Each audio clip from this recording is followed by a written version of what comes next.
नमस्ते बच्चों, मैं आज आपको हिंदी पाठ्य पुस्तक से चौथा अध्याय सिक्स अध्याय पत्र शीर्षक पढ़ाने जा रही हूँ। तो इस वृत्तांत का शीर्षक है पत्र। पत्र शीर्षक इसलिए है कि यह पत्र की शैली में लिखी गई है। पत्र का मतलब होता है चिट्ठी लिखना, तो चिट्ठी लिखने की शैली में यहाँ यात्रा वृत्तांत लिखा गया है। इस पत्र में एक लड़का अपने मित्र से अपनी उत्तराखंड की यात्रा का अनुभव साझा कर रहा है। वह बता रहा है कि उसने क्या क्या देखा और किन किन चीज़ों ने उसका मन प्रभावित किया। तो आइए पढ़ करके देखते हैं कि क्या क्या इसमें लिखा हुआ है। तो सबसे पहले देखिए, पत्र लिखने में जो लिखा जाता है, तो सबसे पहले जैसे पत्र में डेट लिखा जाता है, स्थान का नाम लिखा जाता है, उसके बाद संबोधन लिखा जाता है, फिर अभिवादन। तो उसी तरह से देखिए यहाँ सब लिखा हुआ है। तो मित्र के नाम पत्र है, इसलिए संबोधन किया गया है, प्रिय मित्र राघव। अभिवादन है, नमस्कार। क्या लिखते हैं कि काफ़ी दिनों से तुमसे कोई बातचीत नहीं हुई।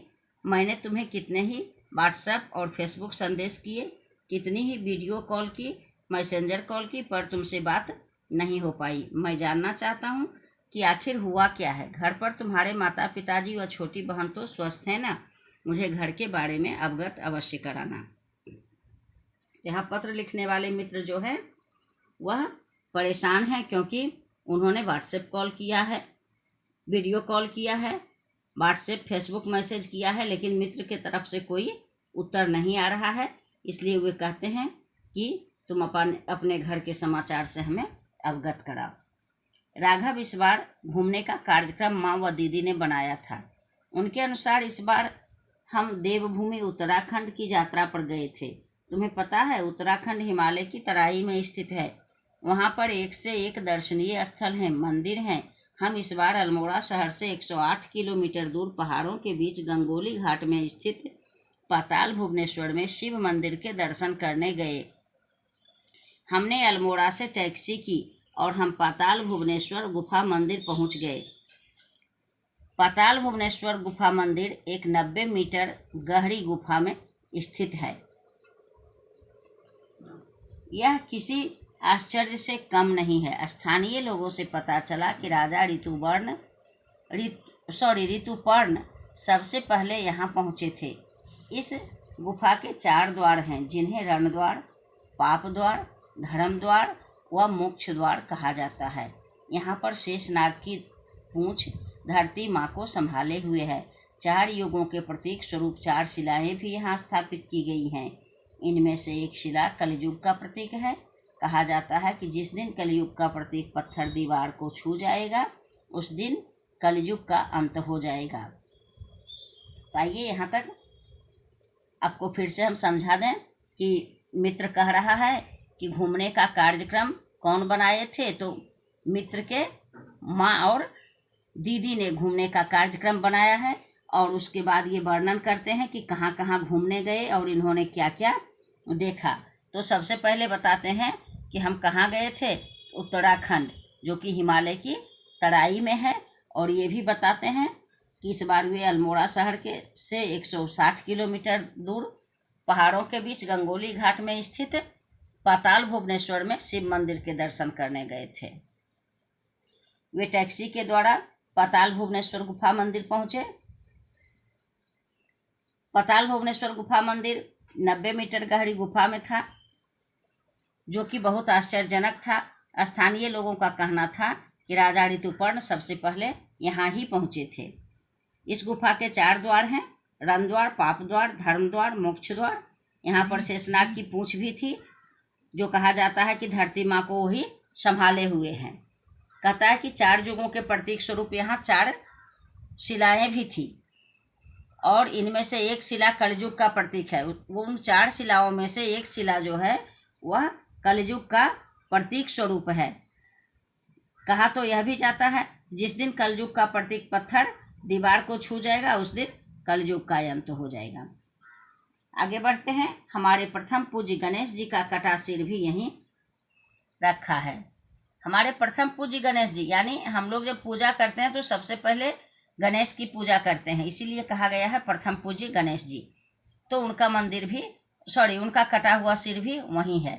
इसी गुफा मंदिर में 33 कोटि देवी देवता छोटे छोटे सितारों के रूप में अंकित हैं, यानी हमारे 33 करोड़ जो देवी देवता हैं वे भी वही हैं।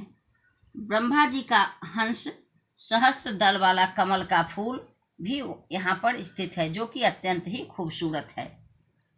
कहते हैं कि 18वीं शताब्दी में गुरु शंकराचार्य ने यहाँ पर तांबे के शिवलिंग की स्थापना की थी।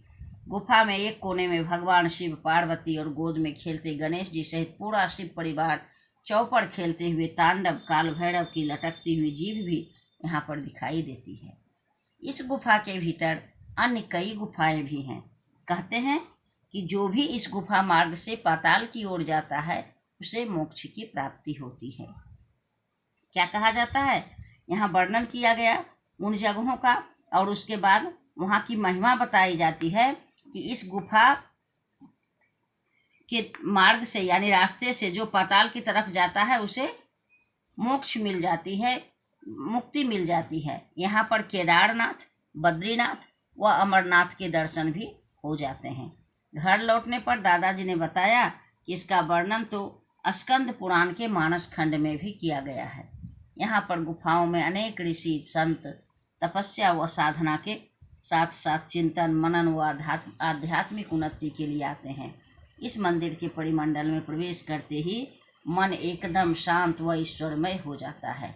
क्या कहा जाता है, इस मंदिर के घेरे में प्रवेश करते ही क्या होता है, मन एकदम शांत हो जाता है और ईश्वरमय हो जाता है, यानी ईश्वर का ध्यान सिर्फ आता है उस समय।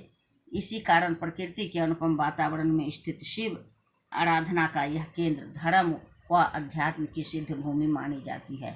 यही कारण है कि इस जगह को शिव आराधना का केंद्र माना जाता है या अध्यात्म सिद्ध भूमि माना जाता है। मुझे लगता है कि पत्र ज़्यादा लंबा हो गया है, अतः अब फोन पर सभी दर्शनीय स्थलों, पहाड़ियों व पाताल भुवनेश्वर की कथा के विषय में विस्तार से बातचीत करेंगे और व्हाट्सएप पर फोटो साझा करेंगे। क्या कहता है कि पत्र जो है सो यानी चिट्ठी जो लिखी जा रही है वह अधिक लंबी हो गई है, इसलिए अब आगे का विवरण मैं फ़ोन पर बताऊंगा। और क्या कहता है कि जहाँ जहाँ हम गए हैं वहाँ का फ़ोटो हम आपको व्हाट्सएप के ज़रिए साझा करेंगे। आदरणीय अंकल व आंटी को चरण स्पर्श व छोटी बहन को स्नेह। तो इन्होंने उनके मित्र के पिताजी के प्रति आदर का भाव व्यक्त किया है, उनको चरण स्पर्श किया है और छोटे जो हैं उनके प्रति स्नेह का भाव व्यक्त किया है। इस तरह से यह पत्र समाप्त होता है। आशा है आप समझ गए होंगे। धन्यवाद।